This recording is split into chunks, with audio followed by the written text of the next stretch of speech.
রান্না করতে কি কি উপকরণ লাগছে।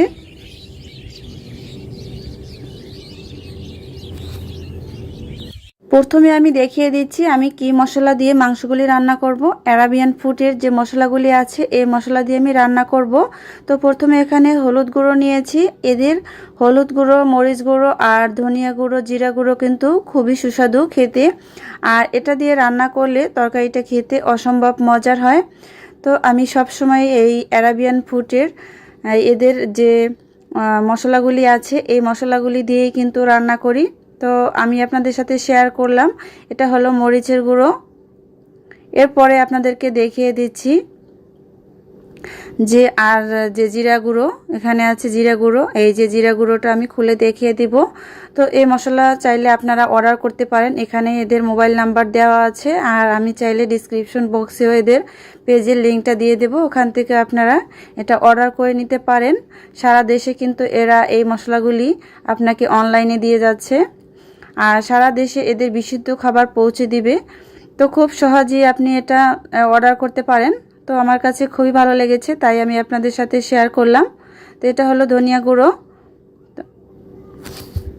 মাংস রান্না করার জন্য এখানে 2 কেজি গরুর মাংস নিয়েছি আর মাংসটাকে কেটে ধুয়ে খুব ভালোভাবে পরিষ্কার করে নিয়েছি।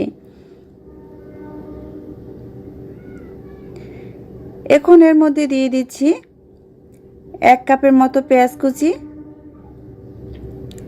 আর দিয়ে দিচ্ছি 1 টেবিল চামচ হলুদ গুঁড়ো, 1.5 টেবিল চামচ মরিচের গুঁড়ো আর দিয়ে দিচ্ছি 1 টেবিল চামচ জিরা গুঁড়ো, 1 টেবিল চামচ ধনিয়া গুঁড়ো আর 3 টেবিল চামচ আদা, রসুন আর পেঁয়াজ আমি একসাথে বেটে নিয়েছি।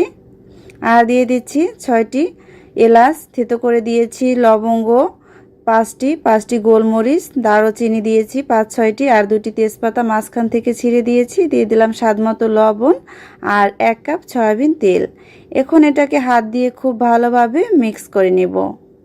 অবশ্যই হাত দিয়ে মিক্স করবেন, এতে করে মশলাটা মাংসের গায়ে খুব ভালোভাবে ঢুকতে পারবে।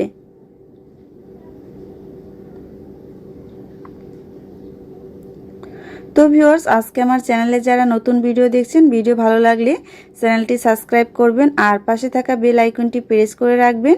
এতে করে যখনই আমি নতুন কোনো ভিডিও আপলোড দিব সবার আগে আপনাদের কাছে নোটিফিকেশন পৌঁছে যাবে। সামান্য একটু পরিমাণে পানি দিয়ে দিচ্ছি, এতে করে মাংসটা কষানো হয়ে যাবে যে পরিমাণে পানি দিয়েছি। এখন ঢাকনা দিয়ে ঢেকে 10 মিনিট রেস্টে রেখে দিব। 10 মিনিট পরে এই যে রাইস কুকারের উপরে হাঁড়িটা বসিয়ে দিব আর রাইস কুকারে যে সুইচটা আছে এটা আমি অন করে দিব। তো রাইস কুকারে কিন্তু 2টি হাঁড়ি থাকে, একটি হলো স্টিলের আরেকটি হলো ভাত রান্না করার জন্য নন স্টিকের। তো যেটা হলো স্টিলের এটাই কিন্তু তরকারি রান্না করতে হয় আর এটাই আমি মাংসটা বসিয়ে দিয়েছি। তো মাংসটা কিছু সময় পরে ঢাকনা খুলে নেড়ে চেড়ে খুব ভালোভাবে মিক্স করে দিব, এতে করে মশলাটা খুব ভালোভাবে মিক্স হবে। আবারও ঢাকনা দিয়ে ঢেকে দিব। তো যেটা তরকারি রান্না করতে হয় এটাই কিন্তু আমি তরকারি রান্না করছি আর যেটা ভাত রান্না করতে হয় ওটাও কিন্তু রান্না করা যায়, তবে এই স্টিলেরটা তরকারি রান্না করলেই খুব ভালো হয়।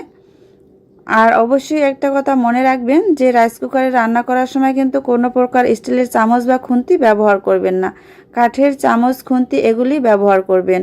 কিছু পরিমাণে পানি বের হয়েছে, এতেও কিন্তু মাংসটা কষানো হয়ে যাবে। প্রায় 2 থেকে 3 মিনিট পরে আমি ঢাকনাটা খুলে নিচ্ছি আর দেখতেই পাচ্ছেন যে পরিমাণ পানি ছিল পানিটা কিন্তু শুকিয়ে গিয়েছে। এখন মাংসটা খুব ভালোভাবে কষিয়ে নিব। মাংস যত ভালোভাবে কষিয়ে নেবেন আপনার রান্নার স্বাদটাও কিন্তু দ্বিগুণ বেড়ে যাবে। আর আগে থেকেই আমি বলে দিয়েছি এখানে অ্যারাবিয়ান ফুডের যে মশলাটা আছে এই মশলা দিয়েই কিন্তু আমি আজকে মাংসটা রান্না করব বা করছি। এটা দিয়ে মাংস রান্না করলে এটা খেতে কিন্তু অসম্ভব মজার হয়। তো এই পর্যায়ে কিন্তু মাংসটা খুব ভালোভাবে কষানো হয়ে গিয়েছে, দেখতেই পাচ্ছেন মাংস থেকে তেলটা ছেড়ে এসেছে। এখন এর ভিতরে পরিমাণ মতো ঝোলের জন্য পানি দিয়ে দেব। তো পানিটা অবশ্যই গরম পানি দেওয়ার চেষ্টা করবেন, এতে করে খুব সহজেই আপনার মাংসটা সিদ্ধ হয়ে যাবে। তো পানিটা দিয়ে খুব ভালোভাবে নেড়েচেড়ে মিক্স করে এখন ঢাকনা দিয়ে আবারও ঢেকে দিব, মাংসটা সিদ্ধ হওয়া পর্যন্ত অপেক্ষা করব।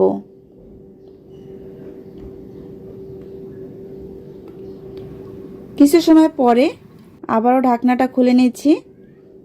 এখন একটু নেড়ে চেড়ে দিব আর লবণটা চেক করে নিতে হবে এ পর্যায়ে। আপনারা চাইলে এ পর্যায়ে লবণটা কিন্তু চেক করে নিতে পারেন। তো আমি লবণটা চেক করে নিচ্ছি, সামান্য পরিমাণে লবণ প্রয়োজন হবে।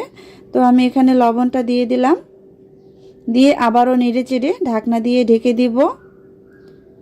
তো যাদের বাসায় গ্যাস থাকে না বা গ্যাসের সমস্যা থাকে তারা কিন্তু খুব সহজেই রাইস কুকারে এভাবে ঝটপট মাংস রান্না করতে পারেন, আর সময় কিন্তু খুব কম লাগে। প্রায় 10 মিনিট পরে আমি ঢাকনাটা খুলে নিচ্ছি, আর এ পর্যায়ে কিন্তু মাংসটা রান্না শেষ হয়ে গিয়েছে।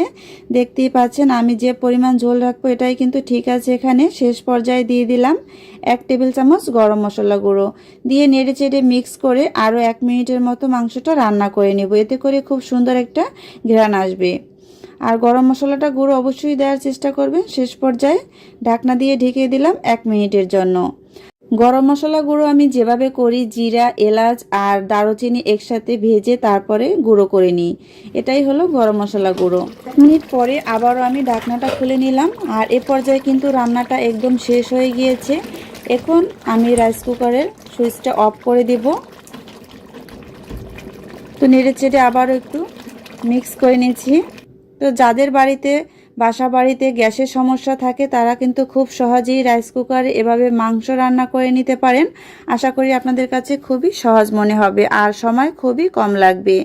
তো এ পর্যায়ে মাংসটা আমি সম্পূর্ণ ঠান্ডা করে নিয়েছি আর আপনাদেরকে দেখিয়ে দিচ্ছি। দেখুন এটা দেখতে কতটা সুন্দর হয়েছে, আর এভাবে মাংস রান্না করলে খেতেও কিন্তু অসম্ভব মজার হয়। আশা করি আপনারা রেসিপি ফলো করে একবার হলেও বাসায় ট্রাই করবেন। আজ এ পর্যন্তই, সবাই ভালো থাকবেন। আল্লাহ হাফেজ।